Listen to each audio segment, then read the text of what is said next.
Yeah. It's very true. Why won't people keep their willies out of holes? Good way to start off the broadcast. Where do I go now? Where do I go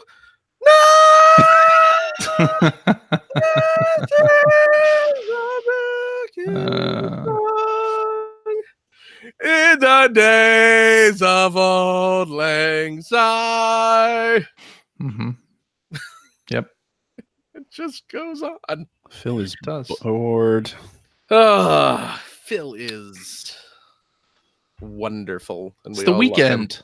It's the weekend. It's the end of the Everybody's weekend. working for the weekend. It's the end of the weekend. I guess Yes. so. All right. Yeah. Hello and welcome to episode 659 of the Player One podcast for Tuesday, June 25th, 2019. I am your host, Chris Johnston, and with me, as always, from Canada, Mr. Greg Seward. Yo, How's it going? it's going. Yeah, that's good. Mm-hmm. And joining me from the great state of Washington, Mr. Phil Theobald. Greetings, Earthlings. Yeah, how's it going? It's going Yes. great. Hey, before we dive right in, I'm gonna. Oh my goodness! Excuse You me. want to dive right in? Well, I got to bust open a beverage here. Okay, I have a tasty. I see you're drinking a Coca-Cola Zero Sugar, of course. Yeah. which I heartily approve of. Greg's got his sweet tea. Peace tea. That's not sweet Peace- tea, my friend. peace tea. I can't drink sweet tea. No, Oh, I can't God, either. that was a can't. shock to the system when we moved to North Carolina. yeah, we didn't know what sweet tea was. We just assumed, oh, it's iced tea. right, You know, because iced tea has a fair amount of sugar in it. Right, In general. right. So that's what we ordered. And I took one sip. I was like, "Gah, Oh, what is this sugar water?" Sugar water. so Oh, you got your dirty hippie tea then, yes. Yeah. which I as Please. as a dirty hippie myself, I thoroughly approve. I'm a Mhm. clean hippie. I shower every day. Well, that's a change from what we're used to. Can't dispute that. We're not in the same room with you, That's true. That's right. As far as you know, I shower every day. as far as we know. I picked up a little something at the grocery store last Oh night. God, It's pronounced grockery. No, I don't know. I think this supermarket. This may be That's the original French. this may be filed under grocery store. Okay. We'll find out. I picked up a limited edition because I love God, here we go. I You love limited novelty. edition. I love novelty limited edition food and Yeah. beverages. This is a Spider-Man. This is a Mountain Dew Uh-huh. flavor. Presumably to celebrate the upcoming birth of our nation, Okay. What? the United States of America. We Is got this the like four- when Budweiser renamed itself America? Wait, what? Was that- Freedom beer. Yeah. What did they do? Budweiser. Yeah, changed Yeah. their name to America or something. You can't do that. They did. Why not? I don't because I'm gonna drink this America. Do you know Put it there's in your mouth. Did they Just put it in your mouth and swallow. Did they realize there's a South America too, God bless America. or a Central America? I don't. There's think so. there's a few Yeah. different America. Who can say it's USA? It's a USA themed Mountain Dew, entitled. Here I'm holding it up to the camera. Liberty Oh, Brew. God, it looks It terrible. is. It is a nice neon blue. It's got kind of a Pepsi blue shade. The red and white comes after you pass it. Is that? Look at here on the label. You can see a Is bald that eagle. Batman? We can't because you've got it so close to the camera. It's not. There's a focusing. bald eagle. I see it now. There's some buffalo or bison. Buffalo. Uh-huh. Yeah. There is Lady Liberty. Of course. Is she and punching something? You know what? Does it say anything about the sweet taste of freedom? Actually, well, you know what? It's weird. Let me look at this Open here. a bottle and taste Oh my freedom. God! Oh, Sweet holy taste of crap! Freedom. Holy crap! I didn't take a good. First of all, she has her torch in the wrong hand because God That's bless because- America. That's because she's free to do that. Sure. Also, Someone's gonna she's fact check which hand Al- she's got. Not gonna. Also- Not gonna leave it in the hand that the frogs put it in. she's not holding her trademark tablets Holding a 6-pack of urging Mountain Dew. Well, because if I remember correctly, that urges people to come into our country. Yeah, we don't want that. We don't want that. Instead, Lady Liberty, I don't know if this will pick it up. She's riding a hog. Oh yeah, She's riding a motorcycle. And by hog, you mean motorcycle? A motorcycle. She's holding a motorcycle, and Motorcycle. she's got her outstretched torch, and the motorcycle, which it's got to be a Harley, right? Probably on its that's the American. on its fuel tank. I don't know motorcycle. I want you to know this is why the rest of the world hates you. Just I know. Well, stuff like this. the motorcycle has the Liberty But you don't Bell. have limited edition Canadian themed food up there. not like that. Are you sure? It has the Liberty Bell painted on it. That's cool. And there's another bald eagle flying right over her. Now, so this is a very American beverage, and Liberty Brew proclaims itself. I do not know how accurate this is, but it says 50 flavors in one. That is disgusting. So this 20 fluid ounce bottle claims to contain 50 flavors. I bet it does. How many fluid ounces per flavor is that, Phil? Oh gosh, well that would be 20 divided by 50, Which is a fraction. come on, you were a teacher. It's a fraction. I was a writing and science teacher. I didn't teach math. So let's see here. Let me get you need some red, white, and blue jolt is what you need. I'm sniffing a bit of the bouquet. Oh God! It is. Sip it first and flavor flavor around bouquet. a little bit. So It you is. get the taste of it. It is very fruity. Please describe the mouthfeel. It's a bit flowery, The mouth feel. a bit Oh God, my mouth is on fire. oaky. You Bit you can really taste the oaky. aging. By the way, we were really which- stealing which- this live flavor- on air soda review stuff from Which Giant Bomb. which flavor do you feel they've attached to South Dakota? Bismarck. It's just Wait, Bismarck might be. Did you say Can South Dakota? Can you did. smell Is San it- Francisco in the is it- brew? yeah. Can you smell Well, San that's- Francisco? that would be Because the we can poop. smell San Francisco from here. That would be the poop smell. South Dakota might be Pierre. I think it's Which- Pierre, South Dakota, Bismarck, North Dakota. I Which- believe. Okay. Which state tastes like methamphetamines? Massachusetts, I believe. Really? That's what I've heard. I was not expecting that. I don't know. I've heard there's a lot of meth production in Massachusetts. I might be wrong. Okay. And you Although would know. Massachusetts, Yeah. you would imagine that would be the molasses flavor because That's of right. the We've gone over that. the tragic Boston we've had this molasses flood. conversation. Yeah. Yeah. Are we done with the soda segment? Well, I gotta try it here real Well, quick. CJ, you're the host. You can stop him. I mean, I could. Why would you want to? Hold on. 39. Does it taste like sadness? Hmm. How many states have you gone It's like through? 40, Freedom. 43, 44. Tastes okay. like freedom. Oh, there was the racism. There you go. Oh, really? Mhm. Mhm. Which state was that? Oh, geez. Take your pick. Ouch. So in the chat, Zelda's biggest fan. My dad is from Independence, Missouri, I believe that is. Yes. MO, Okay. and they Yeah. call it meth dependence. Wow. That's terrible. We shouldn't laugh at that. That's actually really sad. We shouldn't. I lived in Missouri for a while. You Couple did. years. Yeah. Couple years in Columbia, Missouri. There. It tastes like generic fruit flavor. Sure. I don't know. Maybe there's 50 flavors. I don't know. It's the same as every Mountain Dew formula ever released. Tastes Yeah. vaguely like fruit It tastes soda. tastes vaguely fruitish. Yeah. Berry. Let's say Mhm. berry. I don't know. Yeah. But there it is. There's Mountain Dew. Whew, we'll see if I can get through the whole bottle. Why would you do that Okay. to your body? Well, I figure I don't have much longer to live anyway. Not, so you can drink that crap. might as You well know- go out. Speaking of being old, Yeah. I'm sure you saw the tweets from our friend Chris Baker about Nope. the Batman 89 30th anniversary. Yep. Yes. He did a couple of really good videos. He did. did. I Yeah, watched. a couple I really watched. good videos. I watched a video.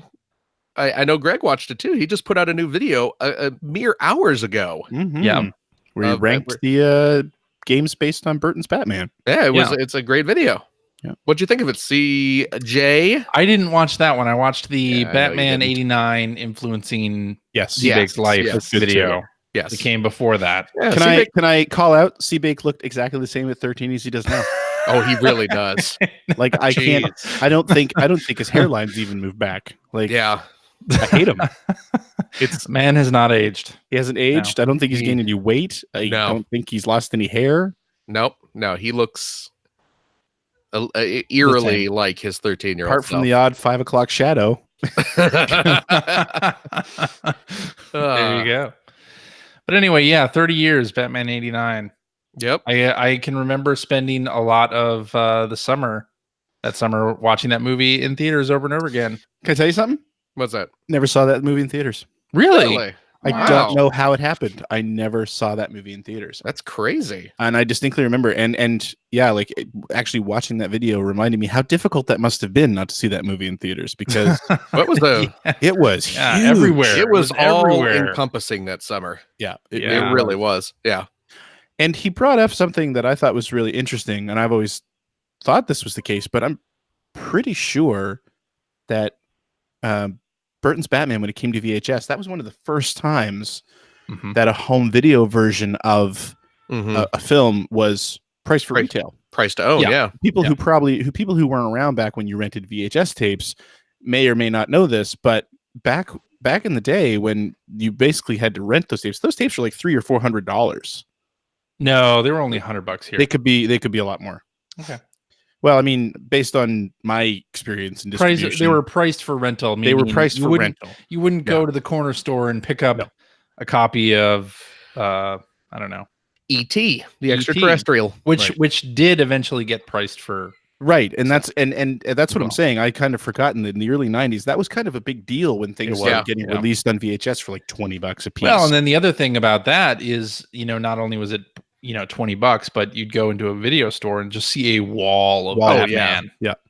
Yeah. That was when all those companies started doing the guaranteed rental things. I don't know if you Yeah. had that at Blockbuster, but I know up here we did at Jumbo Video, Mm-hmm. where it's like Yeah. you're guaranteed to be able to get a copy of whatever the latest release is because they had like 400 copies of them. Yeah. I bought a copy of Batman '89 Oh God, me too. I think it I was one think- of the first. I think VHS most I people bought. did. right away. Yeah. Yep. But we went on vacation that summer, and the resort or place we were at had a movie theater like next door, and they Mhm. were playing Batman, and movie tickets were, I don't know, they were super cheap. It was like the Right. dollar theater. And Right, my brother and I just went to Batman like every day that we were on vacation Nice. So, I'm sure your for parents 2 were hours in the overjoyed about that. afternoon. Yeah, oh yeah, they were overjoyed. So I saw that movie in the theater a lot. wow. Is what I'm saying. Yeah, great movie. I Yeah. still like that Oh, it's excellent. movie. Still the best Batmobile. Oh, yeah. God, yeah. I went and Without- saw without that doubt. few years ago when I was living in San Francisco. The Castro Theater was doing there was like a month or two where they were doing like Tim Burton marathons. Mhm. Every weekend they'd show a couple movies, and one weekend was his 2 Batman movies. And our old Yep. pal Ethan and I went and saw those. And I had not seen. I had. Yeah, I don't think I had seen either of them in quite some time. I haven't seen So- Batman Returns in a long time. Batman Returns is wonderful. You know what? Batman Really? Returns. I don't when recall first saw liking Batman it at the Returns, time. I did not like it, and in the ensuing years and decades, I've Mhm. really grown to appreciate that movie. I need to watch it again. It's wonderful. It is really, really fun. But yeah, I was a little nervous at how well either of them would hold up, especially the first one. Hmm. But yeah, I was pleasantly surprised at how, because this was, I believe, post like Batman Begins. Yeah. Yeah. So I was like, oh, these are going to be really corny and cheesy, and yeah, they are. But There are elements of you can tell, but you can also tell by watching them that was back when superhero movies weren't really a thing. well, that's Well, well, that's yeah, right. You very know, much like- so, yeah. Yeah. But yeah, it was they were both really good. So I'm I need And- to rewatch and hey, Returns. Everybody complaining about what's it is that sparkly vampire that's going to be Batman soon. Right. Robert Back when, Patterson Pattinson. Pattinson. Pat. Back when Keaton was. Oh was, yeah, everyone was announced pissed off. that was a big thing. Oh, Somebody yeah. on Mr. Twitter Mom. posted a friggin' Petition. petition Yeah, is the not word to you have were him in the looking for. movie. Yeah, Like they posted a picture of it, and it's like, wow, things have not really changed. Yeah. No, only He was great. oh yeah. He was a great they've I person. gone think- to change.org. I think Robert Patter Pitter Patterson. Patterson, Patter of Little Pitter Feet. Pac-Man. I think yeah. He was He'll do fine. I think he'll be great. I think he will do he'll a be fine fine. job. I think he'll do a fine job. Just because he was in some movies you didn't like. Yeah. And Who honestly cares about that? from all accounts. Hey, our Batman was in Mr. Mom. So what do you want? Or I mean, remember when Heath Ledger was announced as the Joker? That was And kind of a similar Oh, thing. yeah, I was just- one of the kind people of who I was like, similar what? Yeah. Yep. Yeah. And then he was amazing. Yep. Exactly. Yeah. And from all accounts, Robert Pitter Patter is not a fan of the Twilight movies either. So He was in them. He got Yeah. his money. yeah, exactly. Yeah. Got to get paid. Speaking of money, I love money. let's talk about some news. So Nintendo Mm-hmm. is of releasing a them. mobile game on July 10th. It's Dr. Mario World, the previously announced Dr. Mario World. Yes. Right now, you can pre-reg on Android or iOS to have it automatically download to your device when it's out. Boy, I'm not doing that. Yes. So it's as I thought it would be. It's a Candy Crush Not in alike. Belgium. What Sorry. are you reading? I'm reading our chat. Oh, okay. Right. Somebody has to. CJ. Not in Belgium. Yeah, Nintendo, I think, pulled out some of their free-to-play mobile games from Belgium, the Belgian market. Anyway, but it is coming to the US, and as I thought, it's sort of a Candy Crush style clone where you have a certain number of moves to eradicate the viruses, and it's played a little differently than the NES game, and it's got an energy mechanic and some player character gotcha mechanics as well. So not loot boxes necessarily, but you draw out of a sort of character box. Yeah. And of course it's free to play, so I'm definitely going to try it. And the Candy Crush mechanic for puzzle games is proven to be really fun, and people like spending money on that. So I think it'll do pretty well. Yeah. Sure. Yes. I can tell you're very excited I'm just so not about it. a thing about. Yeah. Well, I'm excited. Anyway, here's something you might be a little more excited about then. I Toys can't R say how Us. good me. Toys R Us is coming back Actually, I'm to the not. United States. Wow. You actually Is found it- something I'm not excited about.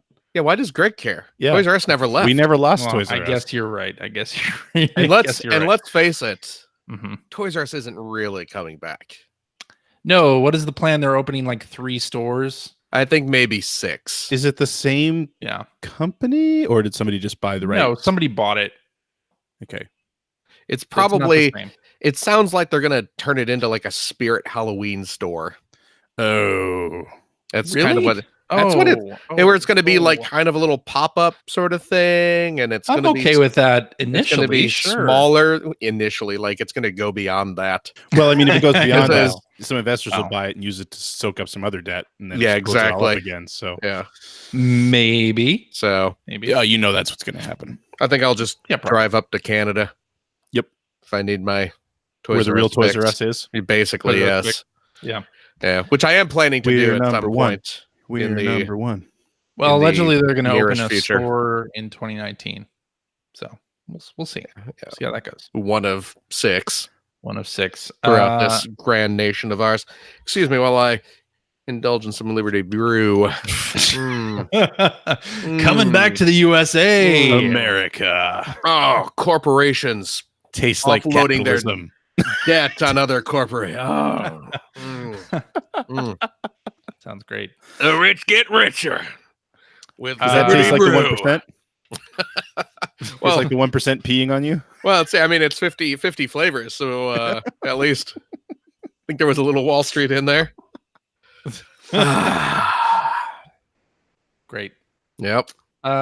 Speaking of coming west, Disaster Report What do we do? 4 coming to the U.S. coming to North. Oh, I think I Coming watched to- that movie the other night. I'm gonna aim towards the setting sun and let loose. Disaster Report. Isn't that He's the game at that starred home, Isn't that the game washing that his starred Britney tights. Spears? I don't think so. What's it called? Disaster Report. Yeah, 4. you might remember they were really going to release the game on PS3 back in 2011, and it got delayed initially, but then the Fukushima Disaster happened. disaster happened, and they canceled it Yes. outright. But they revived it, and it's coming out in Japan. It might actually already be out, but it's coming out for Switch in Japan in the fall. And then NIS confirmed that it's coming to the West next year, 2020. Nito Mosquito. Yeah. Yeah. Hopefully NIS survives until 2020 in order to release that game. That would be good too.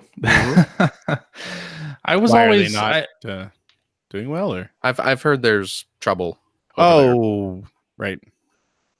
But then aren't they the ones who? Was that the company that tweeted about overtime or something like that? Or I don't know. okay, there's some controversy recently. I think it might Isn't have been everyone NIS. tweeting about overtime lately? Isn't that True? it's everything. Yeah. Anyway. Yeah. And then we'll end the news with an announcement I'm excited about anyway. The Friday the 13th video game that Gun Media put out is coming to Nintendo Switch on August 13th. Because of course it is. Is that a Friday? It is not a Friday. It is a Tuesday. Marketing fail. Tuesday the 13th. Oh man. But I am so down with that. They did a stream that I'll link to in the show notes where they played around on the Switch, and it looks really good on the Switch. I'm very pleased with it. I was a little worried because another asymmetrical horror game, Dead by Daylight, was in a Nintendo Direct, and some of the footage that I had seen of that was not looking so great. So I wasn't sure how this was going to turn out, but I'm very pleased with how it looks. Of course, it has jagged lines. I mean, it doesn't look.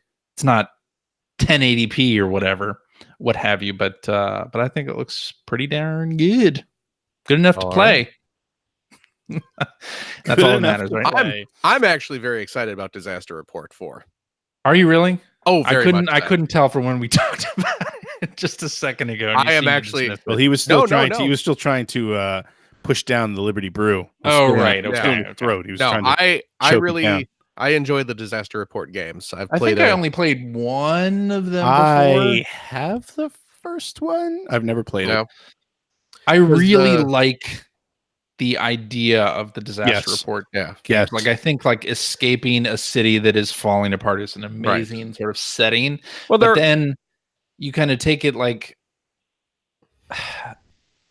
I mean, the games are always super janky. Don't get me wrong. Super janky. They really are. I mean, they're so jank. It's well, it's kind of like that other big EDF. game you like. Yeah, it lives more on its idea than on its execution. Really, yeah, very much so. I mean, I played the Disaster Report game that came out here. I played was it Raw Danger?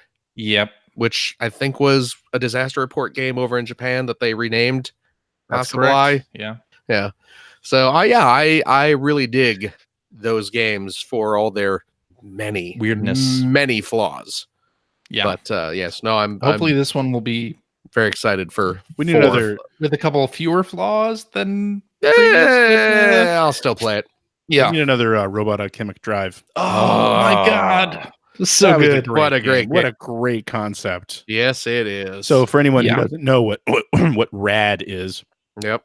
Not the Double Fine rad. Yeah. It's not totally rad for the NES. It's basically a giant robot game where you control a giant robot, but you are on the ground. Yeah. Controlling a giant robot. Yeah. And it's just a cool idea. Yeah. Such a cool idea. Mm-hmm. Did they do 2 of those or just 1? I'm pretty sure there was just only one. Only one came out. One came here. Yeah. So you're right. If there is a sequel, it's Japan only. Yeah.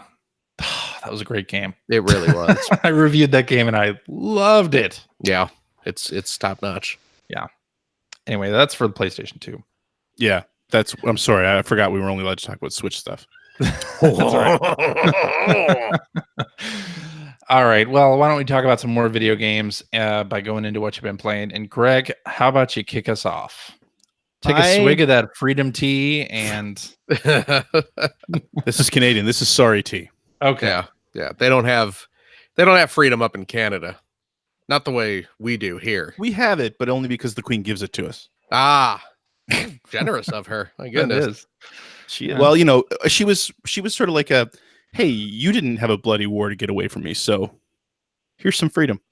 Now, when she says bloody, is she like describing the Yes. amount of bloodshed, or is she just Both? Okay? She's in a Britishism. Gently cursing. You didn't have a bloody war to get away from us, then what?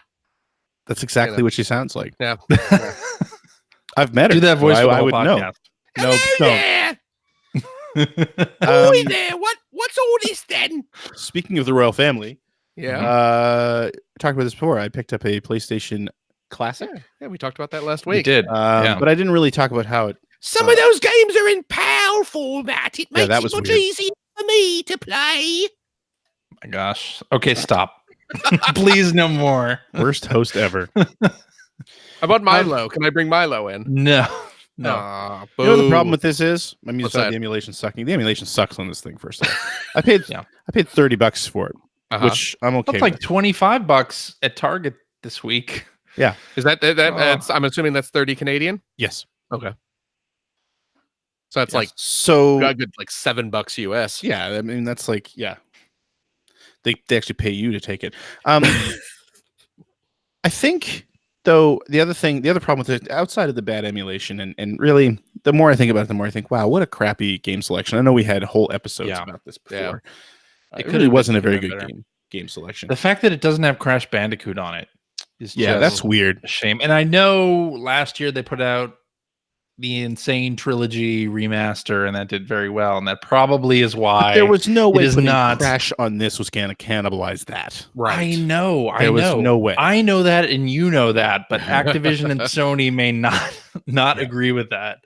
Yeah, which is ridiculous. But apparently it's really easy to just plug like USB stick in. It's actually a really great emulator, but it can be a really good That's emulator what I box. heard. Yeah, but I don't know what it is if they have like filters on it. I mean, I know that PlayStation games have not aged well. No, they haven't. But this thing looks worse than I expected. Everything looks like it's got some kind of filter over it, but I don't know.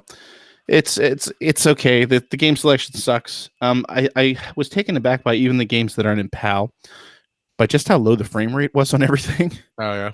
And I don't know if that's what it actually was like, or it's just and I'm just so used to higher than 30 frames per second now, and I'm not really a frames per second. I don't care that much as long as it's smooth. I don't really care. As long as it's over 20. Yeah, pretty much.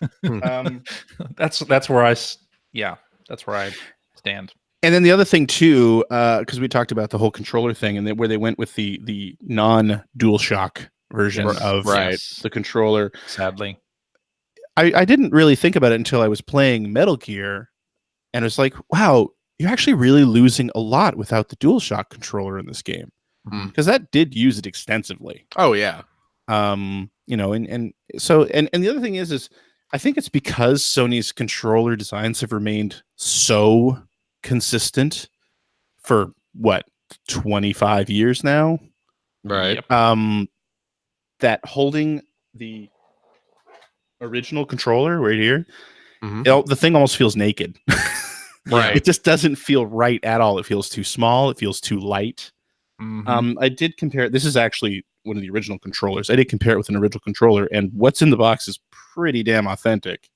Yeah. But anyway, it was overall disappointing. But for $30, it was an okay price for that. Easy to mod. So do you think they'll take another stab at it? No, I don't think they will either. Nope. Yeah, I don't think so. Yeah, and I really want Sony to be better about this in the future. Like remember PlayStation TV? How that drops like a stone in price. Yeah, it's a great little device, honestly. Yep. And I feel like they've had a couple of swings and misses in hardware that Man, I wish they had done better because that PlayStation Classic, it could have been so good. Like Yeah, I do the feel bad PlayStation for them in a brand, way.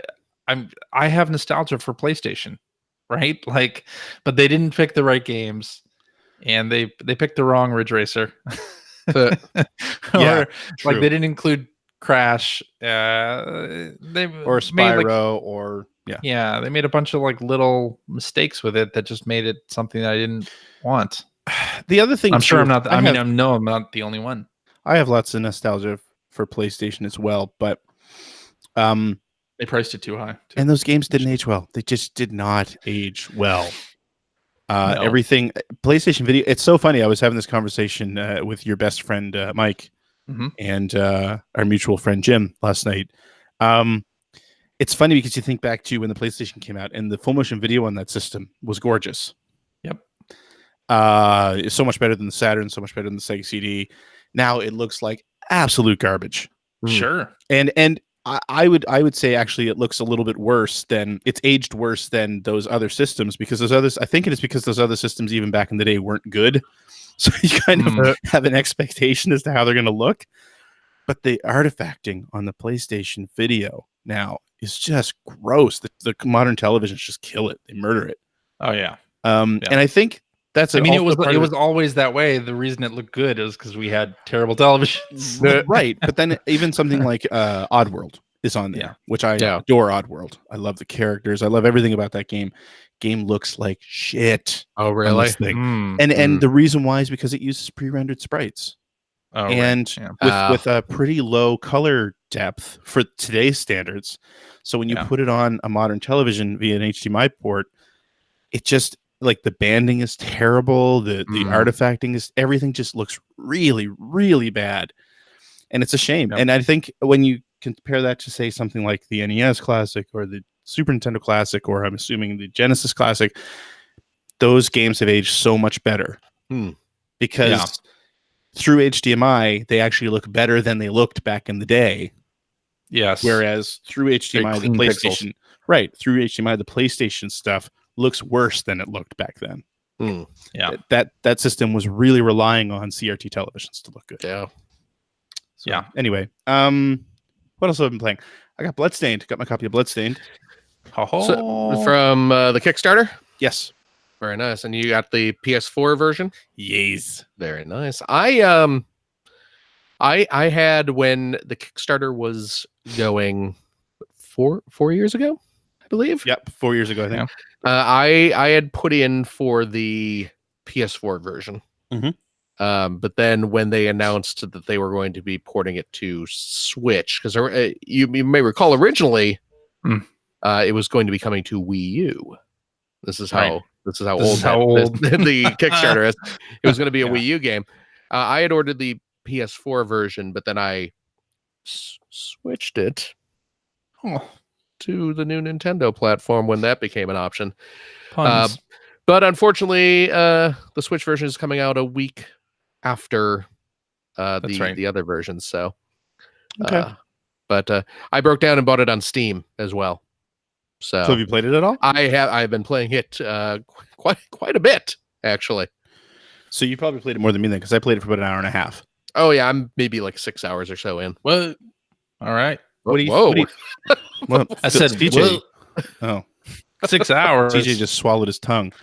What do you think of it? I'm loving it. Yeah, I'm really, really enjoying it. It is good. It's nice to have an Igavania game again. Yeah.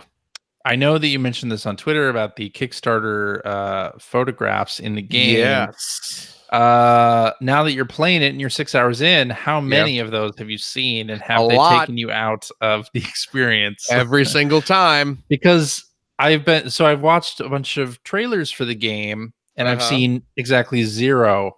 Like they always seem to not include. Well, they wouldn't call attention to it. No visuals from those are because I've seen the one hall that has them, but I assume there are a lot more. They're scattered throughout. You will pop into certain places where you'll just come to an area where there's going to be a lot of pictures hanging up, or there's been a couple times, and I don't know if these are people who paid more money, where you will just find a room There's just a room off to the side with maybe like a treasure chest and just like one picture like on an easel. Yeah, And there's actually like a chair sitting in front of it, and you can sit down in the chair to enjoy the art and just enjoy the artwork of some schmuck who paid a lot of money to get their picture in the game. Man, I wish you could turn that off. Also, Don't say occasionally, also, you'll come to a hallway or an area with these paintings in the background, and sometimes the paintings will come to life, and suddenly they're enemies. Well, I think we agree all those paintings are enemies. Yes, but some will actively attack you. When you say enemies, do they look like the people in the pictures? Yeah, do they look like the people in the picture? The picture comes off the wall. Oh, okay. And it has the person's face on it, and it flies around and tries to attack you. I would think that would be almost therapeutic, though, to destroy those things. and you can earn a shard from them. This game, for those who do not know, sometimes when you defeat an enemy, they will unleash a shard of it's like a crystal. It immediately stabs you in the abdomen. That stabs you, and that gives you the power. That gives you power to do something. So what's the power there? Is it like the power to spend too much money on a Kickstarter? Wow. Now, and I haven't used this one yet because why would I? But apparently you can summon a painting to fly around and attack your enemies. And I don't know so a familiar, basically? Yeah, something like that. And I don't know if it is it is one of like the Kickstarter backers sort of randomly pops up as your little attack painting. I don't know. Okay. But there it is. I've only seen the one hallway, and I'll be honest, they don't bother me as much as they bother you. Yeah. They're noticeable. They stick out. Mm-hmm. But at least the humans in those pictures, I assume they've been stylized. Maybe they all look like they belong in a Gothic castle, but they look mostly like they belong. Well, it's weird too, because some of them are clearly like, okay, we just took a photo of this person and photoshopped their head onto like a Dracula outfit. Right. Mm-hmm. I know at least one person had some like, Dracula looking fangs. Mm-hmm. But then like some of them look kind of like drawings. Like they sort of did like a little artistic interpretation, and like those look better. Like the few people where it's like, okay, we just did a little stylized drawing. That's fine. The thing that kills me is the cat picture. But then you got the cat picture. Yeah, it's just that. And the bigger problem I have with it is not the fact that I feel like they're taking me out of it. Mm-hmm. It's the fact that we've got a new Iga Castlevania game to play, and you and I have spent the last 5 minutes talking about the backer photos. Well, that's just it. Yeah, and that's the conversation about this game now, and it's annoying as hell. Yeah. Oh, and there's also I'm looking. I have the Kickstarter up. If you paid $3,000 or more, Jesus, the development team will turn your pet or any animal of your choice into an in-game enemy. Oh, okay. Okay. Five people. Different. 5 people won that. And I've certainly fought 2 enemies that are clearly a result of that backer reward, because minor spoilers for enemies, I guess. At one point you just fight a house cat. Okay. It's just a giant, and it's large. It's a giant house cat, just a very friendly looking fluffy house cat. With some photoshopped demon horns on it. No, and I mean the cats. It's polygonal. It's all modeled. It's not just like a Mortal Kombat style. They laser measured that thing. Yeah, but it's just, here's a house cat, and we slapped a couple demon horns on it. Oh, at one point, there is a little dog. Some cute little fluffy white dog. I do not know the breed because I don't really know breeds of dogs. But you just fight its disembodied head. It's bouncing around, yapping at you. And it's just like, these are clearly just some people's pets. Okay. So As much as I like Kickstarter as a platform for having fan-funded, like a new EGA made Castlevania game, yeah, like yeah, I don't agree with having it so front and center for everybody yeah. else. Like, That crap is just Like I stupid. said, my bigger problem is that this is what we're all focusing on. Right. Yeah. And that's the thing, because I love the Is game. it Good game. everybody though, or is it just us? No, it's the internet. Okay. I don't know if Are- you've been on the internet for the last week, but Are more people? I mean, I 'cause haven't know, paid attention to it. Honestly. I know I've been complaining about it, I but I was see it wondering if popping that up all was the time on my feed. okay. Well, at least it's not just. At least I'm not the only you're crazy still person. unreasonable. I mean, Well, I mean that's yes, we know. but it is a good game. But no, I'm having a blast with it. Yeah. I love it. I mean, clearly I'm a Way fair ahead of amount me. farther than you, so I don't Yeah. really want to say where I am or what I'm doing, just because I don't want to spoil anything for you. You don't want to but- tell me when Simon Belmont appears? Well, I mean, soon, you know. So two things. Yes. Two things I will say about it. Love the game. Mhm. It's way too talky. Oh, Mm. absolutely. The conversations just take way too long. Absolutely. And it's really good, but you can tell that it's not I want to say a current Konami, because we all saw the new Contra, but it's missing a layer of polish. Oh yeah. And that's not really a knock, because I know it was a smaller team, and then Right.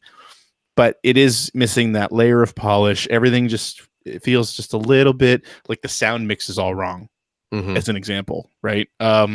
Or just, and the other thing is, of course, taking these games to fully 3D Right. is always a struggle. So I find, it doesn't move quite how it feels like it should, but those are minor quibbles. It's still really good. Yeah. Yeah. Yeah. I've just been skipping the story stuff. I mean, it is people in my just- chat were the same way. It was just like, Yeah, I it's- just get past it. It's just nonsensical. It's like that overwrought anime bull crap Yeah. that doesn't make any sense really, and it's just It's like, just give me the Cole's notes of whatever this conversation is, Yeah. and let's move on, please. I mean, Castlevania was just Yeah. this guy wants to kill Dracula. Yeah. Here's this That's castle. all you need. Go. That's all you need. I don't need the legend of the shard havers and the curse that has been belayed up. Who friggin' cares, man? But sometimes it's nice to have that stuff for the people who want it, but like you put that in side lore, or I just want to go stab someone's pet dog with my sword.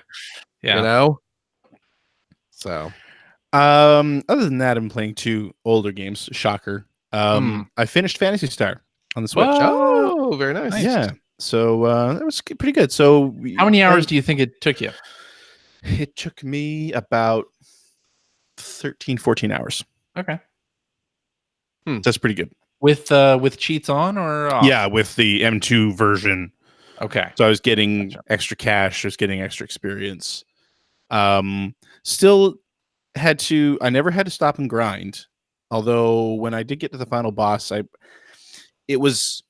just beat him, and I had to attempt him probably 3 times.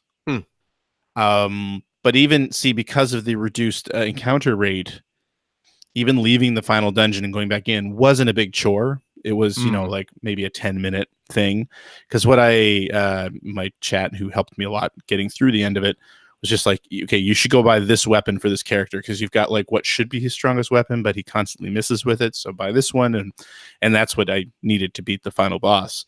So I had to leave the dungeon, go buy the thing, come back. But I think it was like a 10-minute ordeal. It wasn't bad. So that is the way to play old RPGs. I know I've said it multiple times before, but and that's a great amount of time for somebody like me. 12 to 14 hours, absolutely. Like that's right in my wheelhouse. So as opposed to like 40 or 50, because I had to grind like crazy. What a great game, though.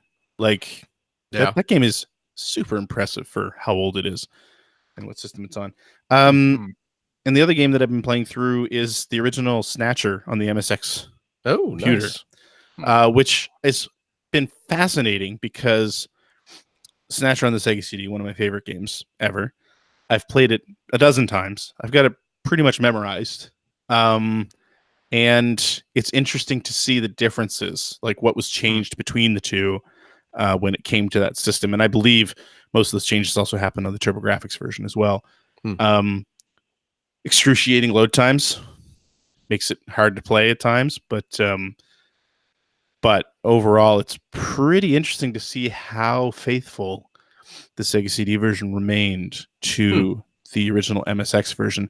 Also interesting to see just how much of a lecher Hideo Kojima is, because there is not one female character you meet in that game that you don't get to hit on, stare at, or grab the boobs of.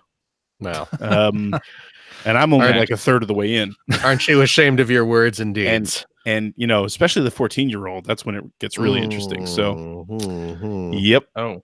Oh yeah. Yeah. So, yeah, that's a little awkward, but still really interesting to see the differences on there. So I've been streaming that on my channel. I'm going to continue to do so until I beat it. That's what I've been playing. Cool. Hey, Phil. Yes. What do you got for us? I've been playing Bloodstained. Yeah. I don't know if you've heard about that. I did. Good. Yes, I'm really having a blast with that.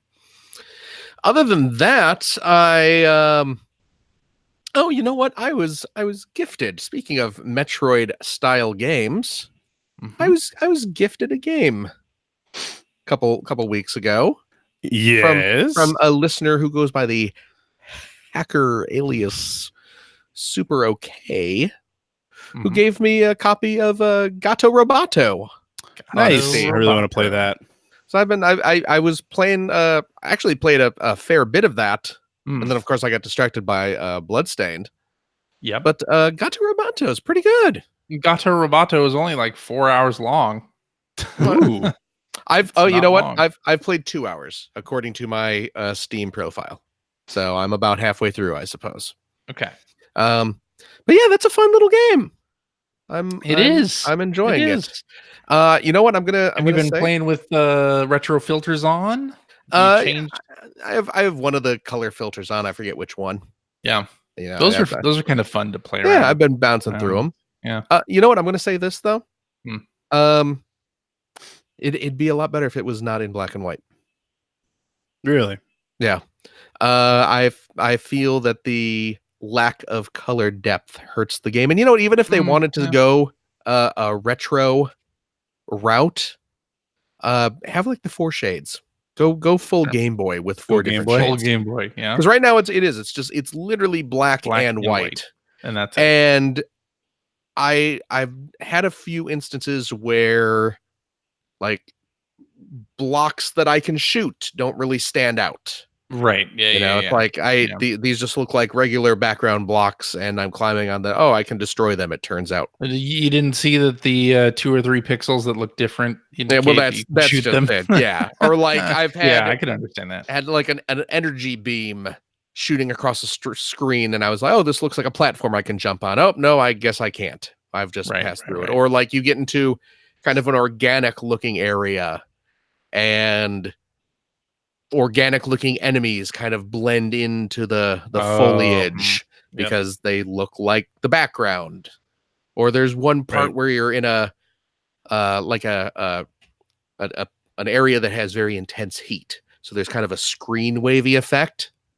And I was like, when I first got to that area, I'm like, what the hell is going on? Why is everything? Am I underwater? You know, I couldn't. It didn't really read as heat waves because it's just. You know, if there was a red filter or something, you know, so I think color would have helped. But I'm still it's a very cute game. I'm really enjoying it. Unfortunately, Bloodstained came out and sort of distracted me. Diverted your attention. Yeah, I will get back to Gato Roboto. Yeah, it's super cool, and I'm having a lot of fun with it. So thank you so much for that generous gift. My goodness. Indeed.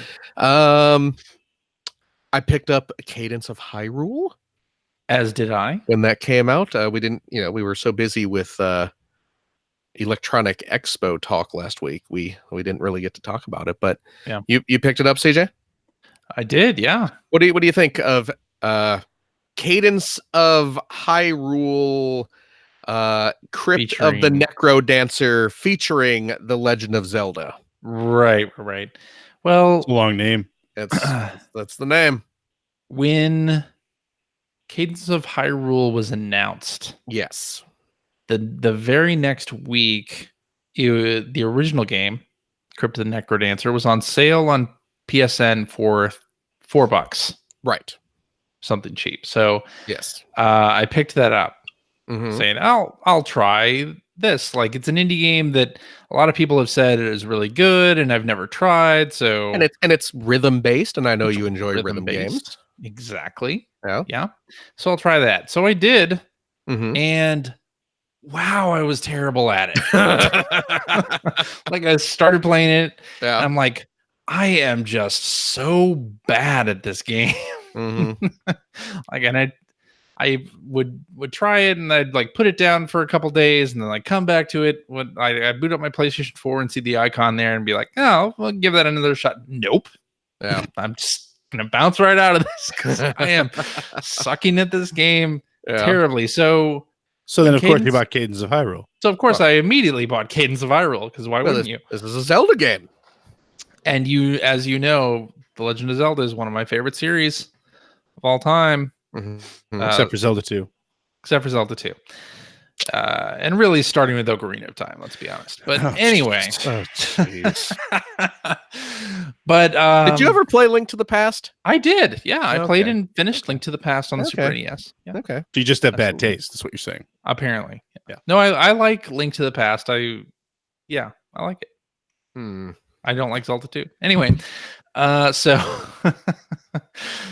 so I bought Cadence of Hyrule and started that, and at first I was like, wow, I am really sucking at this, just as I was terrible at Crypt of the Necrodancer. Yeah. And there's an option in the game to turn off fixed beat mode. So I toggled that off and tried So that. what does that do? I was going to say, isn't that the whole point of the game? I've never played So it. then you don't need to move to the beat anymore. You can just Which- run around. I mean, Isn't your that the character point of the still game? moves at double time, Right. but you aren't forced to move in rhythm to the beat. But again, that seems to be, I mean, that's like the main mechanic in the game, right? It is the main mechanic in the game, yes. That's like, hey, I So- want to play Doom, but I really don't like having to shoot all those demons. I want to play DDR, but I don't want to move my feet. Yeah. Can I Is do that? there any way to play Tetris without those blocks falling all the time? I know. So- I know. But so I did that, and I was like, this isn't very fun. I mean, this isn't very fun if I'm not moving to the beat. So I turned it back on. And so part of that was that I watched the Treehouse Live segment on Cadence of Hyrule where they went through it, and I think they did a really good job explaining how everything works in the game, and they ran through a particular area of it. And so I also kind of listened to people on Twitter who were saying, like, don't worry about dying, just get diamonds, and if you die, fine. Like, it's not like Crypt of the Necrodancer where you lose everything. You keep some things, and Mhm. you can start at checkpoints and whatnot. So I did that, and it's starting to click a lot more now. Yeah. Like, when I got some other weapons, and Right. I will say, when you get into the flow of things, it feels really darn good. Yeah. Like, the does. music is excellent in Cadence of Hyrule, first of all, Mm-hmm. and the visuals are great. So I'm warming up to it. Like, I really want to like it because it is, as you say, like, it's Zelda and it's a rhythm game, so I should love it. And I am trying to get over the hump where I'm terrible at moving to the beat in a game that feels like it should just be a top-down action game. I have to, like, remember, oh yeah, I have to move Right. with the beat. Yeah. So I like it a lot. I'm not good at it. I had a bit of the same problem. I was terrible at the game at first. And I mean, I'm still not great at it. Yeah. And I dare say I'm not good at it. But I was having for some reason, and I guess it's the perspective of the game because it looks like a Zelda game. It looks like does. like an old school kind of 2D Zelda. Not bad. And yeah, and my mind couldn't really wrap itself around the fact that it looks like a Zelda game, but it plays like an Ease game or like Oh, right, like right. an old Ease game in terms Man. of You you should have have just named it Phil. I know, right?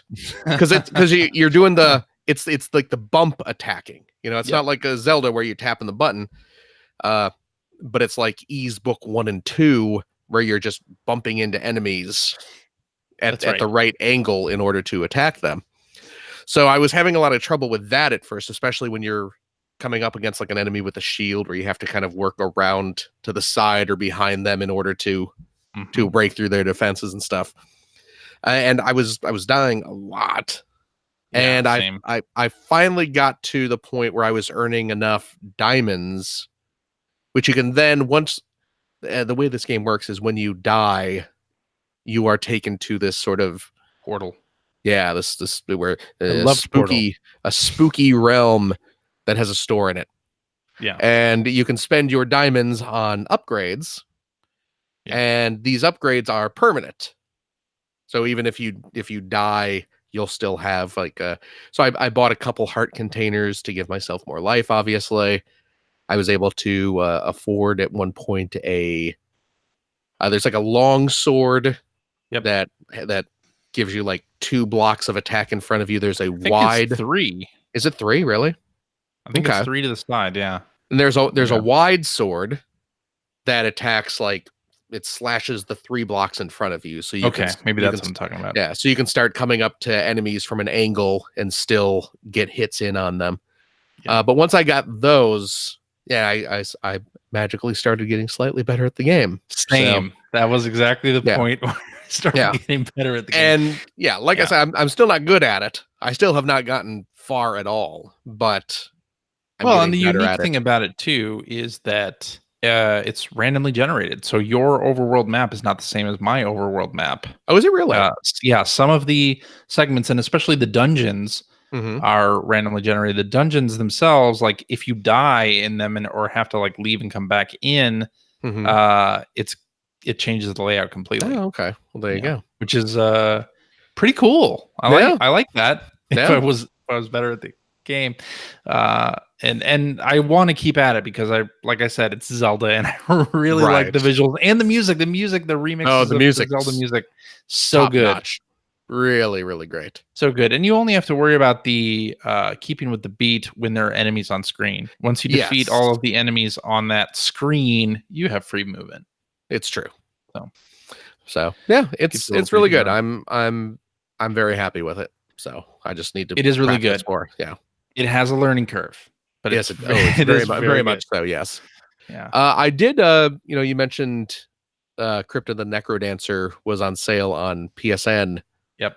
It also, when Cadence of Hyrule came out, they put it on sale on the Switch as well.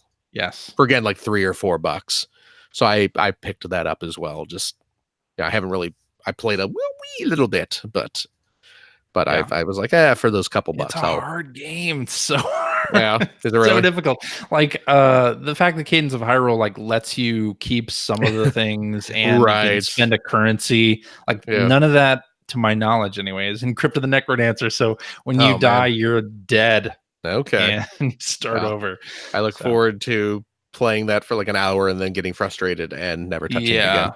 Yeah, it's one of the. Roguelikes are all the same, or some roguelikes are the same in this respect, where you can feel like you lost too much progress. And in some of those games, you have to be okay with losing. And as gamers, that is a very hard concept to like accept sometimes.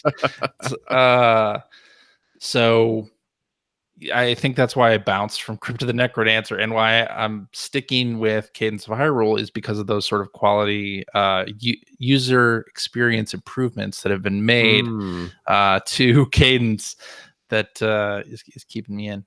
Very nice. Yeah. I believe I teased this last week. And I'm not going to waste a lot of time on it because it's a old ass arcade game that nobody cares about. But I picked up Pooyan on my Switch. You guys are This is one of them hamster arcade archives. Yes, it's one of the arcade archives. Do you guys have any idea what Pooyan is? I have heard of it only because it's got the word poo inside of the title. It definitely does. That's the start and end of my knowledge of it very much has poo in there. I played Pooyan is an old Konami arcade game from 82. I'm looking at it right now. It's from 1982. I may have played it in the arcade once or twice. You probably back in the day. did because it had the word poo in the title. Well, that's true. So why wouldn't you? But well, you know where I played it a all lot makes sense so far was on the Commodore 64. Pooyan was a game I had for the C64, and it is a stupid, simple little arcade game where you control a pig who is trying to protect her babies from a horde of hungry wolves by shooting the balloons that the wolves are the wolves are falling down the screen on balloons, and you have to pop the balloons to cause the wolves to plummet to their death before they can kill your babies. And it's just it's a dumb old arcade game, and I loved it back in the day, and I'm still having a little bit of fun with it. So, hooray for Pooyan! Hooray for arcade archives as well. Like I love that. Those are good. Really, yeah. The last things I'll mention, speaking of old games, I did not play these extensively yet, but I did pick up a couple classic game collections. Sure. I picked up the Contra Anniversary Collection that we've discussed on the show before. I picked that up, of course. I also picked up Square's collection of Mana. Oh yeah, cool. Yes, digital. I don't believe the physical's out yet. No, it comes out in August. Yes, so I picked up the digital version. Okay, which includes the Final Fantasy Adventure for Game Boy, which is actually a Mana game which I never played. Retitled for the. I really enjoyed that game. Was that? I mean, that was released under whatever the Final Fantasy Adventure in Japan though. No, it was the first. No. It was the first Mana game. It was Seiken Densetsu. It was the first Seiken Densetsu game in Japan. Yeah. Okay. Yeah. But it's got Final Fantasy Adventure. It's got Secret of Mana, the SNES game, which is excellent. And then it has Trials of Mana, which is a Super Famicom game that was never actually released in the US. Yeah. Right. Yep. It was never released in the US until now. With a new translation. Yep. Yes. So there's been a fan translation of that floating around for years. Forever. Right. Yeah. But now we have an official one through Square Enix.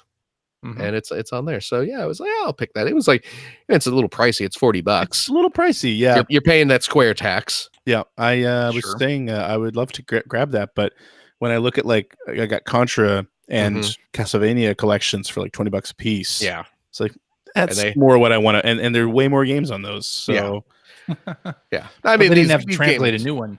They aren't as long as the games on this collection. Exactly. And again, there's a Square tax. Yep.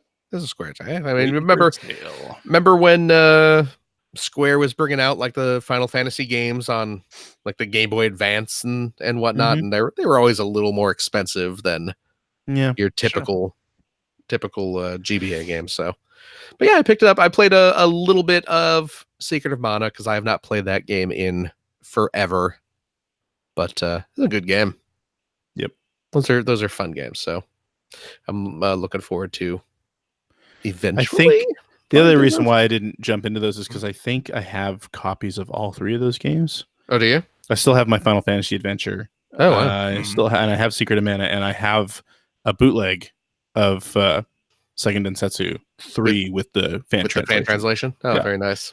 So bought that at Midwest Gaming Classic a couple years ago. Well, there you go. So that's what I've been playing. Like I said, mostly Bloodstained, which I am mostly Bloodstained. Despite our ample criticisms earlier, I'm having a blast. Yeah, with it's it, a good game. and I'm very happy with it. So Yeah. Yes. yeah. What All about right. you, Siggity J? Well, you may remember in the year 2007 in this podcast, Mm-hmm. I talked a I- lot about a game called Mm-hmm. Catan on the Xbox Live Arcade. Yes. I included it in my top 5. How many games of the hours year. did you put into that game on the 360?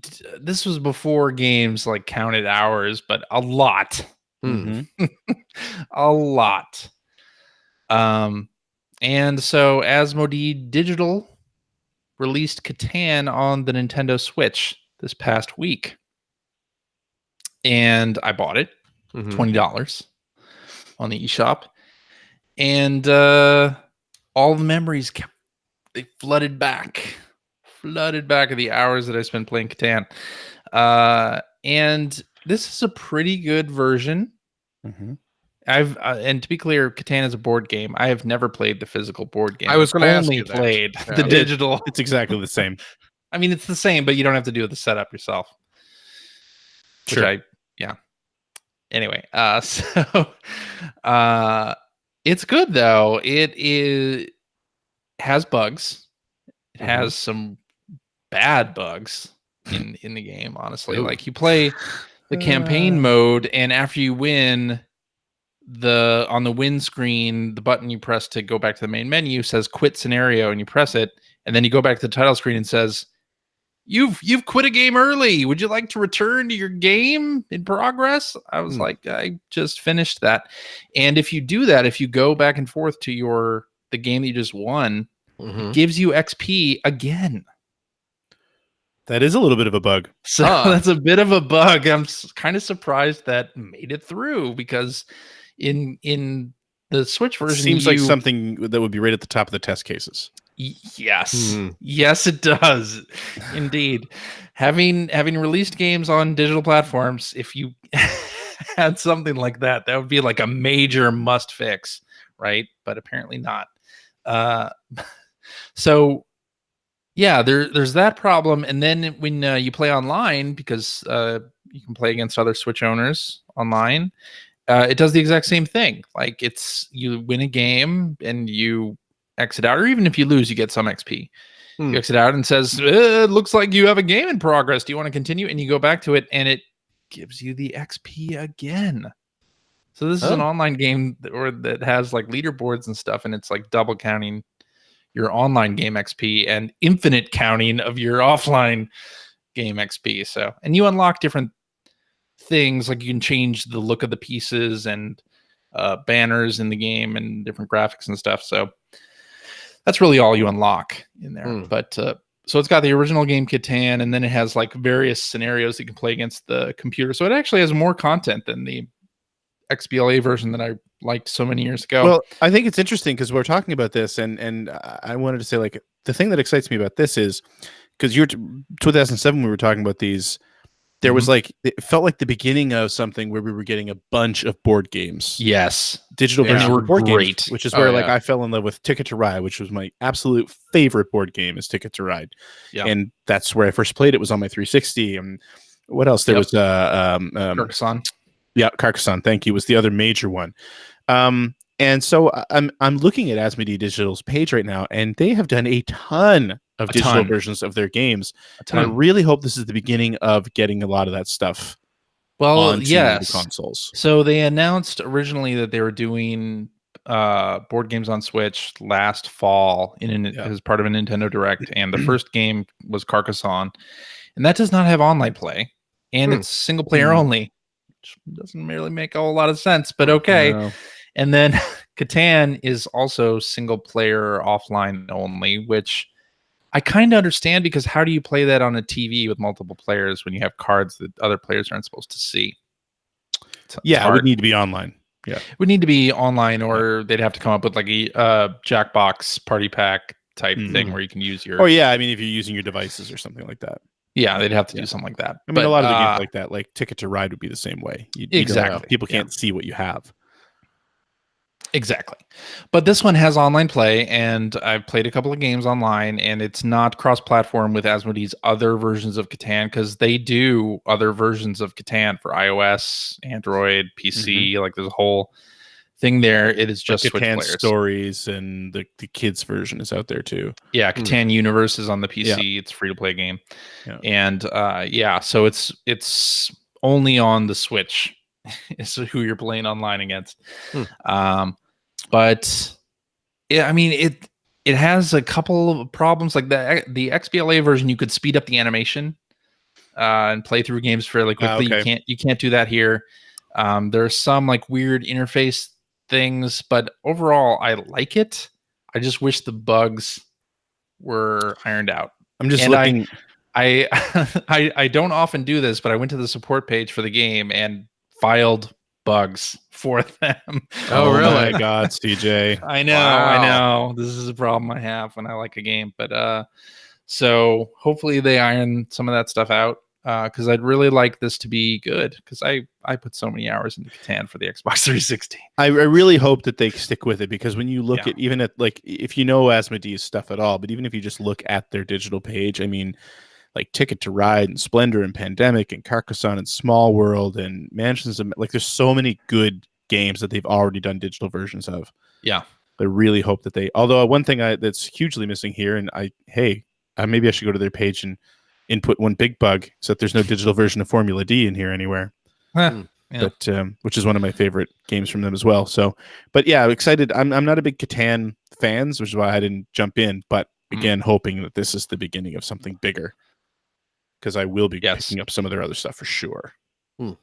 Yes, and they could have done like local play with multiple switches. That would have been fun. You can still kind of do that. You just have to connect to Nintendo Switch Online to play it. Which the Switch is definitely uniquely set as far as consoles to be good for this sort of thing. Yeah, in fact, they were talking about on that Friday the 13th stream that I mentioned, they were talking about how surprised they were when they got the Switch version and they all played it in the same room against each other, how fun that is. Couch co-op, but how with your different. own screen. Yeah, a couch co-op with your own screen. Which, I mean, that's what Jackbox has been doing as well, and it's fantastic. Yeah, absolutely. So I've been playing a bit of Catan there. I've also played a bunch of Dauntless. So this is a game by Phoenix Labs. They've been working on it. I believe it's pronounced Gauntlet. Yeah. Arcade classic Gauntlet. Not correct. Not correct at all. So developer Phoenix Labs out of Vancouver has been working on this game for a long time. And the way I got to know about this one was one of the game designers from Plants vs. Zombies Garden Warfare, who I met at GDC, actually like left and went to Phoenix Labs to work on Dauntless.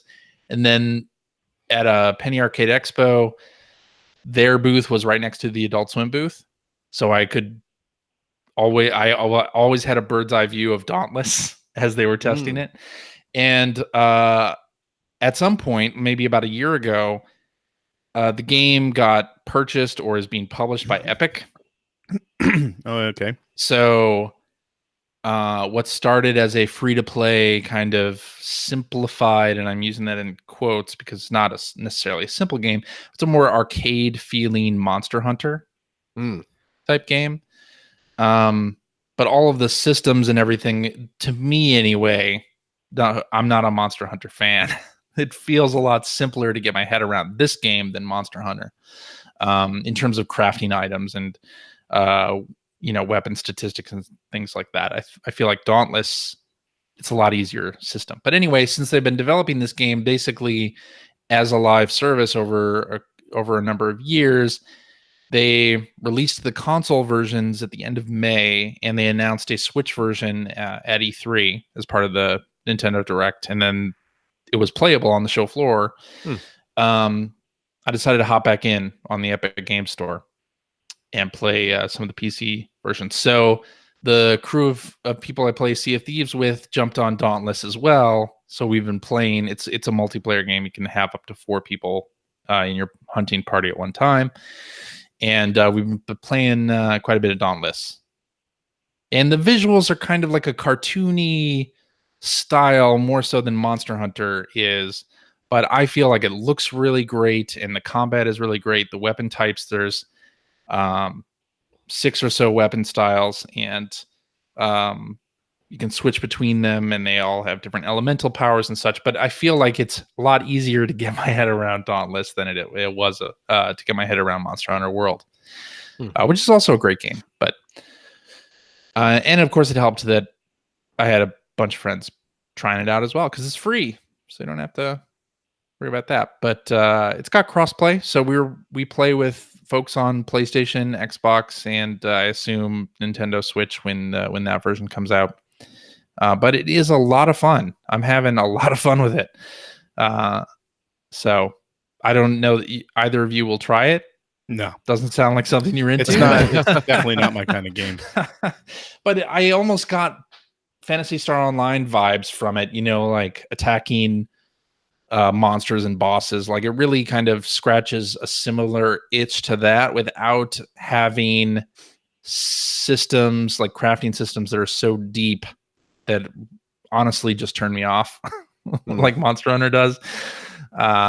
So I'm having a huge amount of fun with it. I think people should definitely check it out, and I'm excited for the Switch version, which looks really good. Like I'm really excited about some of these multiplayer, cross-platform, cross-progression games coming to Switch. Like I think that that is huge, and you know they announced The Witcher 3 at E3, and there's Friday the 13th and Dead by Daylight and all these games. Like I feel like I like this trend of more games coming to Switch that I could see myself playing on the go or kind of in an off TV play way where I can still be sitting with the family, but also hunting monsters. Know what I'm saying? Anyway, that's all I've been playing. So bring ticket to ride to Switch. What? Bring ticket to ride to Switch. That's what we need. They should. Yeah. I hope they do. Me too. I had a lot of fun with that on 360. Good times. I think we should get to tweets. Tweedly diddly dee, a tweedly diddly dee, tweet, a tweet, a tweet. Oh, well then. Let's do this one from hacker alias Captain Logan, who says, with the oversaturation of TV streaming services, are game publishers setting themselves up for failure?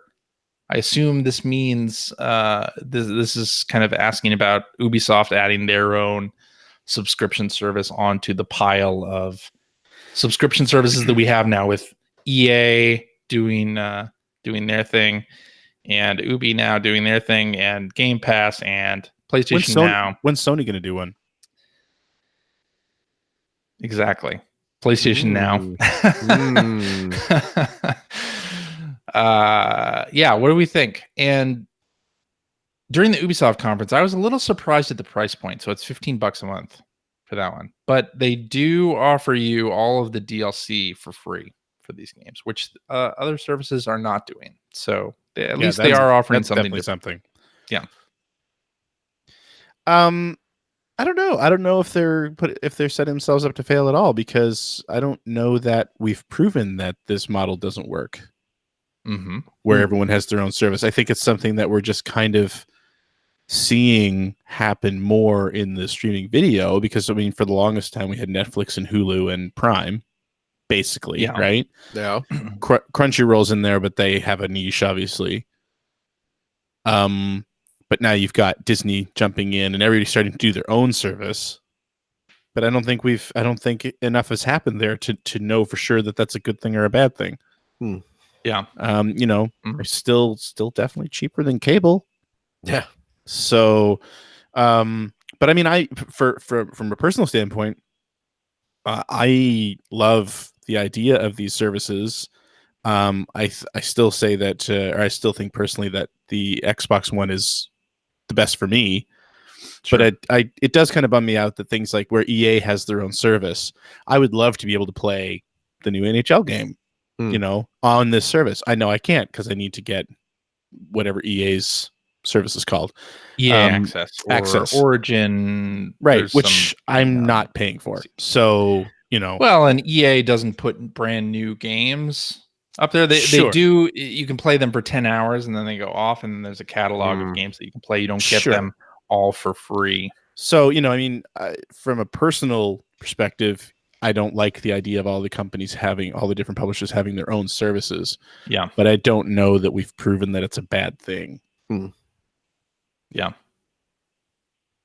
Well, and I think within gaming, there are people who, only play EA games or only play Ubisoft games or only play on Xbox or only play on PlayStation, where you don't have to worry about like a PlayStation player having Xbox Game Pass and PlayStation Now. That's not going to happen.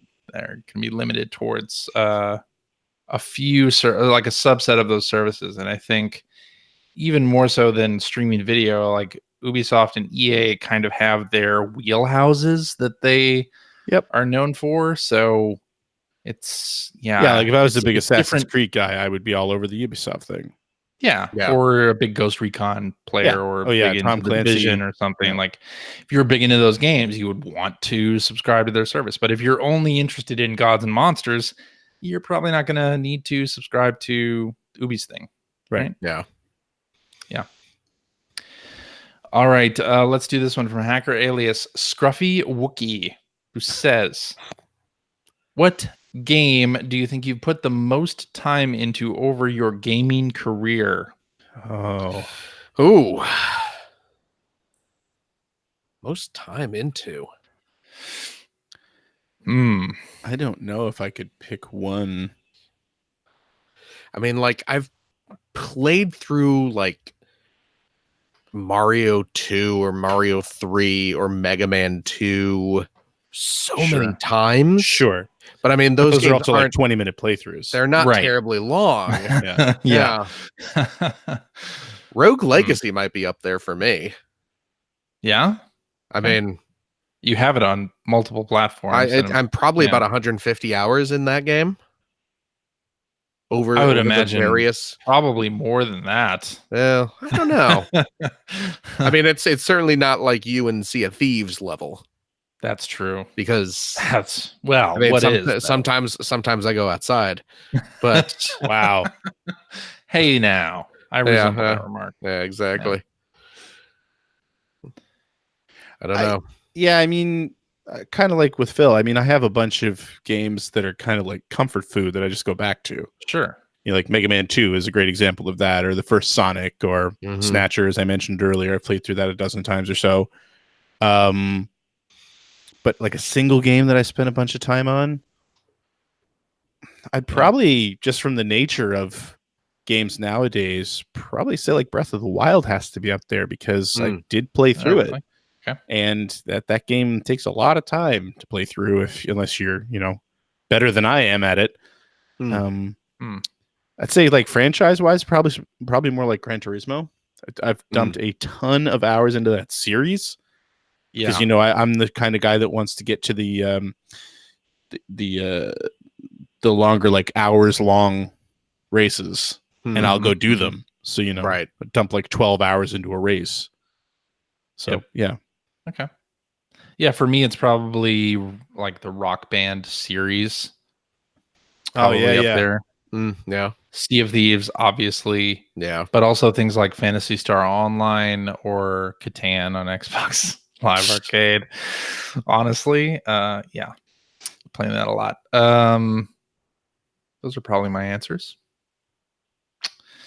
All right, let's do this one from hacker alias Jerf Solo. Speaking of hours played, how many Switch games have you bought and played less than 1 hour of? I find myself buying a lot, but playing very little. Does anyone else suffer from this mania? I used to. I'd say probably a pretty fair amount. A fair amount, yeah. Not so especially much when you have something like Crypt of the Necrodancer, where it's like $4. Yeah. You're like, yeah, I'll pick that up and we'll play a whole lot of that. Yeah, I have a lot.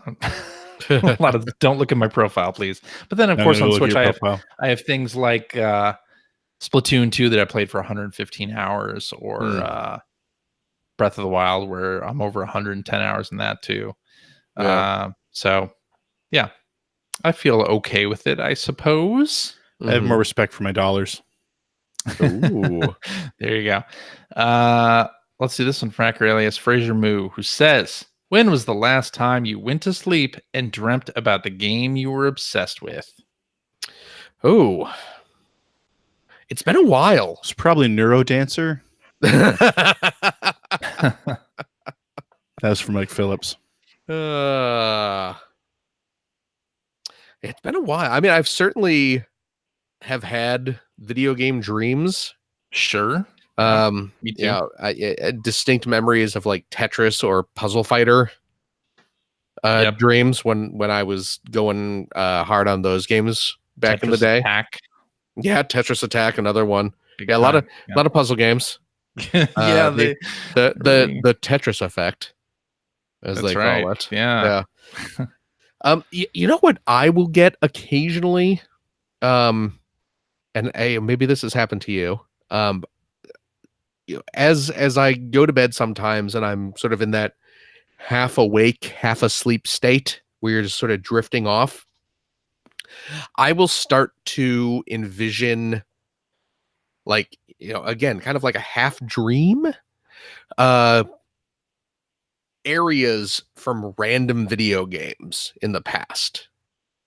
Like Okay. I'll be drifting off, and suddenly I'll be like, "Ooh, I'm remembering an area of a video game, and I can't quite identify which video game it is." It's like, "Oh, I'm seeing a map, and was this one of the Uncharted? Is this an area in an Uncharted game?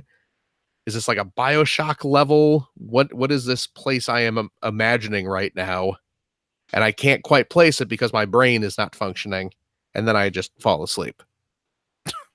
So I don't know. Maybe that's just something that happens with me. Just as my brain's shutting down for the night, I just remember levels of video games past. Possible. I guess it's just me. Just Does you. not happen to me. That's weird. I mean, of course, I have had dreams about Sea of Thieves combat Jesus. scenarios. Of course. I mean, come on. Of course I have. Yeah. But yeah, I'm sure I've had other video game related dreams, mostly Tetris and Tetris Attack. And Now, I've had bad dreams, like nightmares Yeah. of having to listen to CJ talk about Sea of Thieves. I knew that, But was I don't coming. know if that counts. Knew It that was coming. Totally counts. Thank you. Yeah.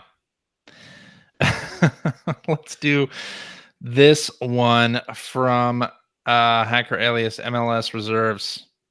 Shout out to the Xbox Drive No. on there.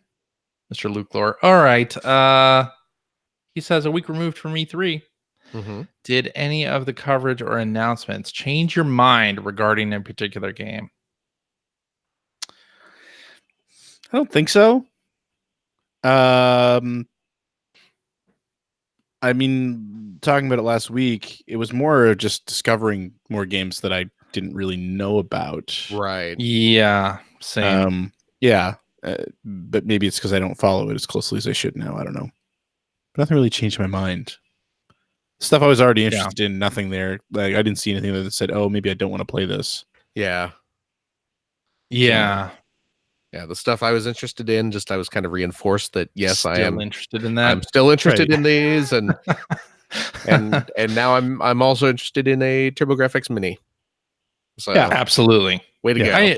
I did see, I think one of the listeners replied to this and said they were excited about Star Wars Jedi Mhm. Fallen Order, and after seeing it, now they're not. Oh, really? Why not? And I could see that. What turned them off? they just didn't like the gameplay footage as shown. It looked boring to them. Okay. So that's fair, I suppose. But yeah, for me, nothing. I'm excited about the same things I was excited about. Yeah. That I knew about beforehand. I mean, I suppose I'm a little more interested in Star Wars Jedi after having seen it in motion. Yeah. Just because I want a Star Wars. I'm more excited. I want a Luigi's single player Mansion Star Wars 3 and Luigi Expansion 3 is going to be fun. Link's Awakening. Yeah, very Mm-hmm, exciting. I guess we should just go straight into this one from hacker alias Zelda 2 AOL, who says, now that E3 is behind us, which game are you most looking forward to for the remainder of the year? For me, it's Mario Maker 2 with Link's Awakening a close second. Blazing Lasers. That Did they announce TurboGrafx that 16 yet? Mini. Have they announced any more games for that yet? No, they have not. Okay. But I mean, Blazing Lasers has to be on there. Blazing Lasers is kind of a gimme. Yeah. But then Zelda, Link's Awakening, for sure. Okay, yeah. When's Luigi's Mansion come out? 2019 is all they've said. Luigi's Mansion 3. Yeah, that's at the top of my list too. Yeah, it's up there for sure. Although, But Zelda's Link's a close Awakening. second. Yeah, very close second. Yeah. And Mario Maker 2. I mean, Mario Maker 2 being like this week. Yeah. It feels like I'm going to be playing it this I feel week. like there's been a backlash in that game, though. Really? Has there? Maybe it's just my Twitter feed, but I keep seeing people who are like fans saying, I don't know that I'm going to get this one. Really? I think they probably will anyway. But It's preloaded on my machine, so It's also preloaded on mine. I'm ready to another one get of those Switch games that you're going to spend less than an hour on, or Yes. No. Now I Not gotta for me. remake Super Mario Brothers World 1-1. Of course. And then Isn't that was one of the first things in the original Mario Maker that it has you do? Like it starts you off. That's a good World idea. 1-1. yeah. Yeah. What else are you gonna do? You're gonna remake Mega Man with Mario? Yes. Okay, I figured. Sure. Why not? Whatever you say, Yeah. boss. Okay. I'm gonna make Sea of Thieves Oh, I'm interested. Mario style. Let's wrap up with this one from Okatok's lawyer. I think I said it right that time. Okay. Who says, do you think E3 is a good experience for someone who is a fan completely outside the industry? As a follow-up, if you had to recommend one game event for a fan, particularly if you had tween or teen kids to come along, which one would you recommend attending? So E3 for fans. How into Nintendo are you? Yeah. That's, And also, how into waiting in line are you?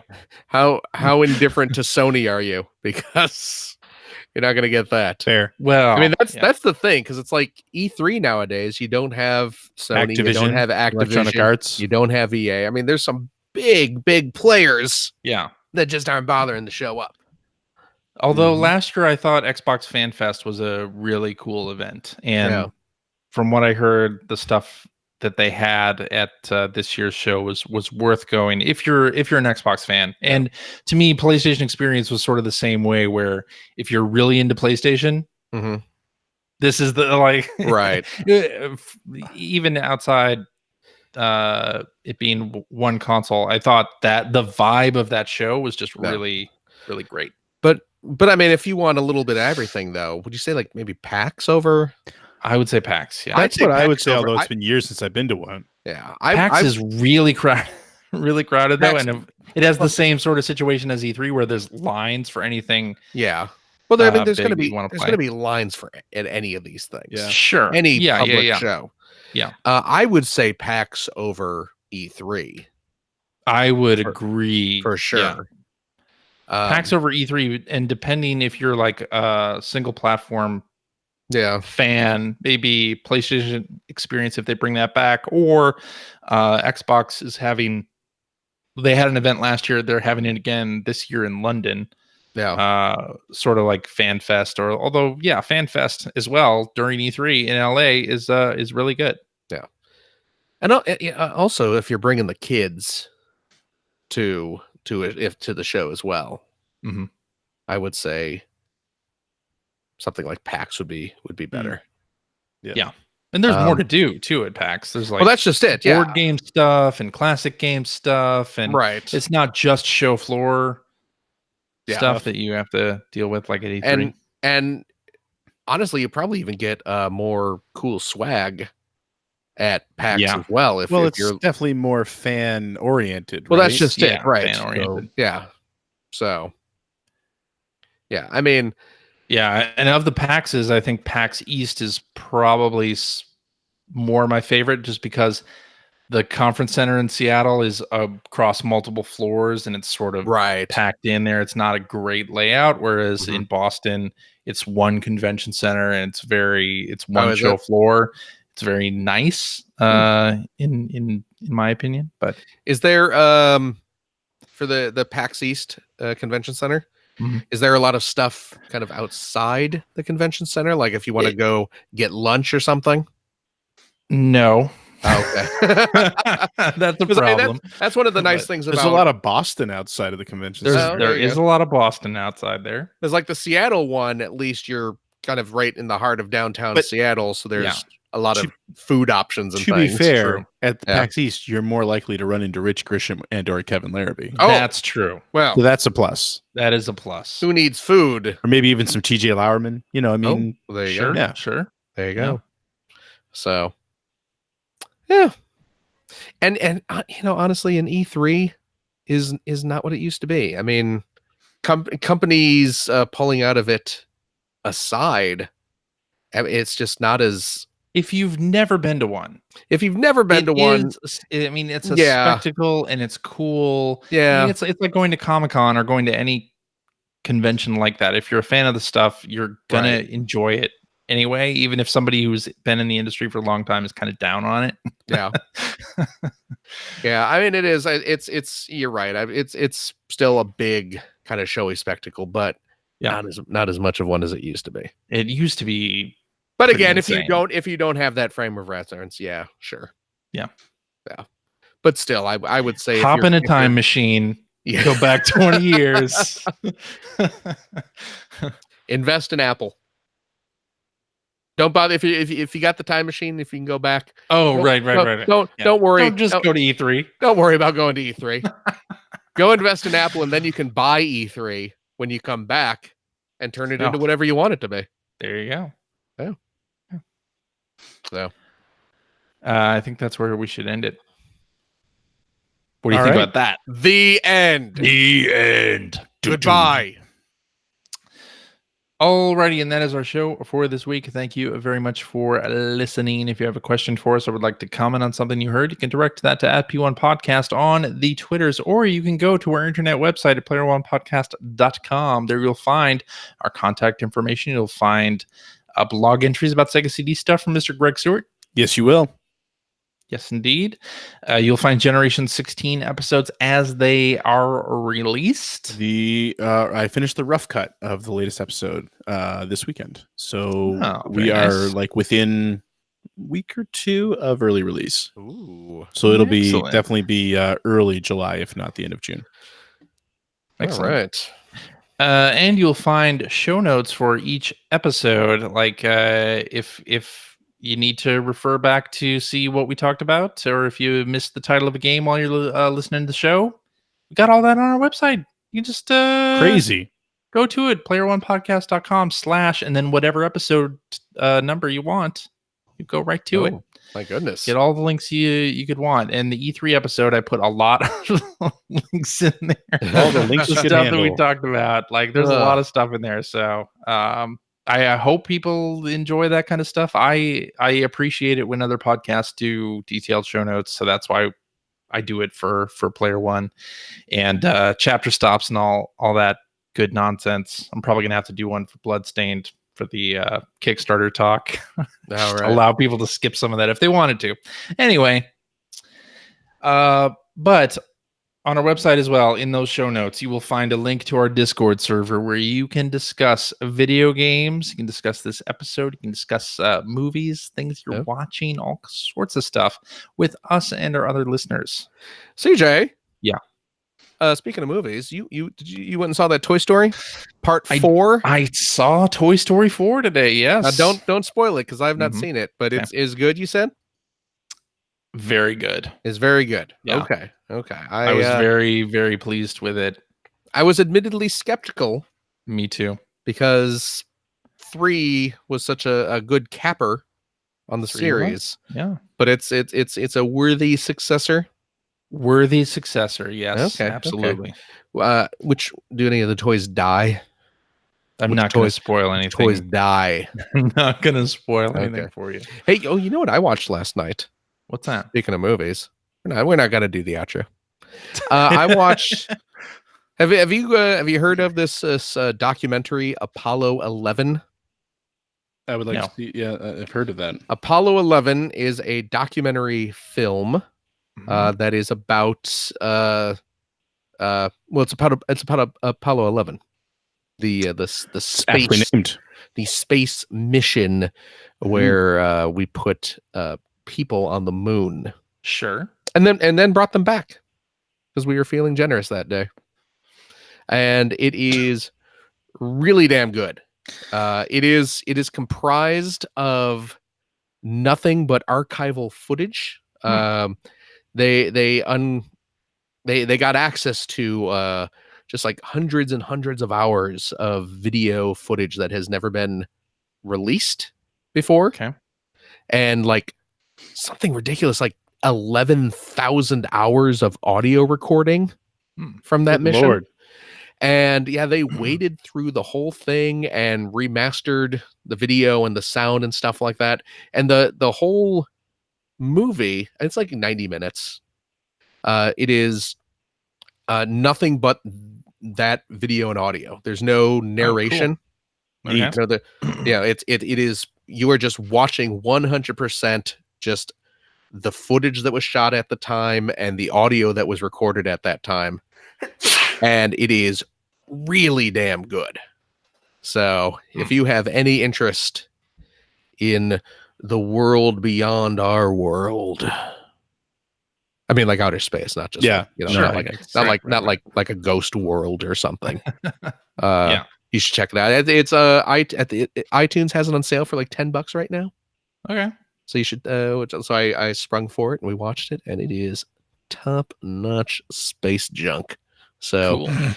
if you'd like to subscribe to the Player One Podcast, you can do so by visiting playeronepodcast.com or by going to the Apple Podcast application. You can also head to Apple's App Store, where you can find the Player One Podcast iPhone application for just $1.99. Cheap. That app gives you one-touch communication with us via the emails, the Twitters, the what have you. You also have all of our episodes ready to stream right to your listening device. And hey, Android cell phone, telephone users, the Player One Podcast iPhone application is available for your listening device as well for that same $1.99. Also cheap. That's over there at the Amazon Android Marketplace. We're also on Stitcher Radio. You can like us on Facebook. You can listen to us on Spotify. You can do all sorts of things. Oh, you know what else you can do? You can check out our show live most weeks on the youtubes.com/P1 podcast. You also have archives of our past episodes there as well, so you can watch rare video footage of past episodes. You know what? If you'd like, you can wade through them and do a documentary.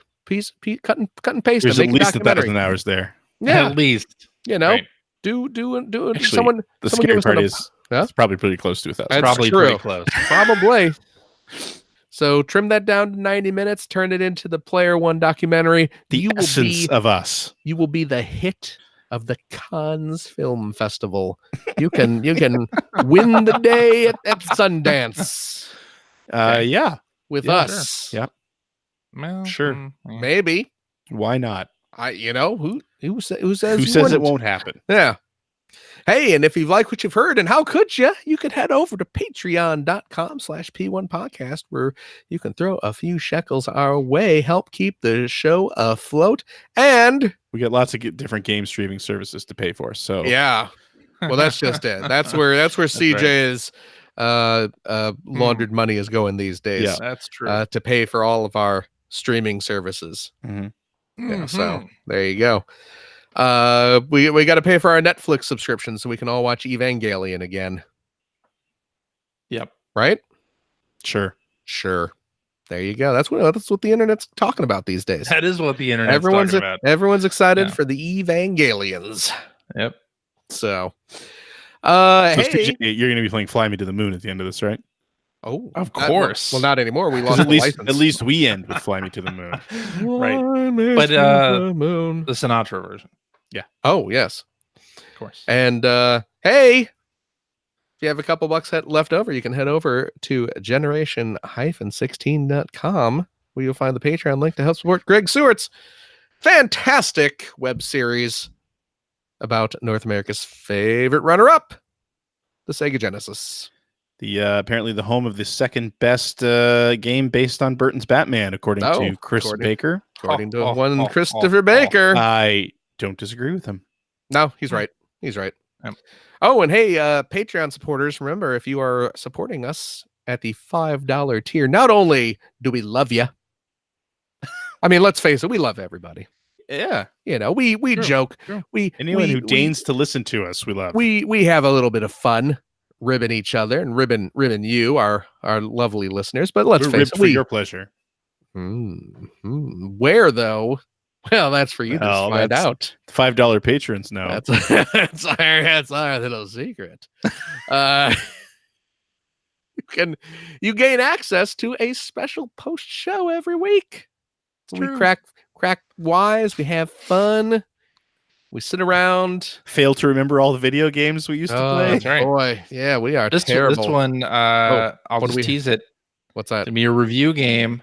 Yeah. From the July 1999 issue. Oh, we will do poorly. Listen into last week's where I managed to talk myself out of at least 5 different. It's true. Even better. This one's Game Fan. Oh no. We're gonna be get ready for that. We're gonna be guessing Game Fan reviews. Game Fan reviews. Oh boy, this week. It's gonna be good. It's gonna be good. So if you want to hear that, throw at least $5 American, friends. Yeah, we'll get. Plus, we've been doing this after show for like a year and a half now, so you've got a backlog of audio. That's true. A year long Jeez to listen Louise. to. So it's a lot of fun. It's all pretty good. Yeah. So yeah. Please look forward to that. CJ. Yes. Thank you so much. Thank you, Phil. All right. Gregory.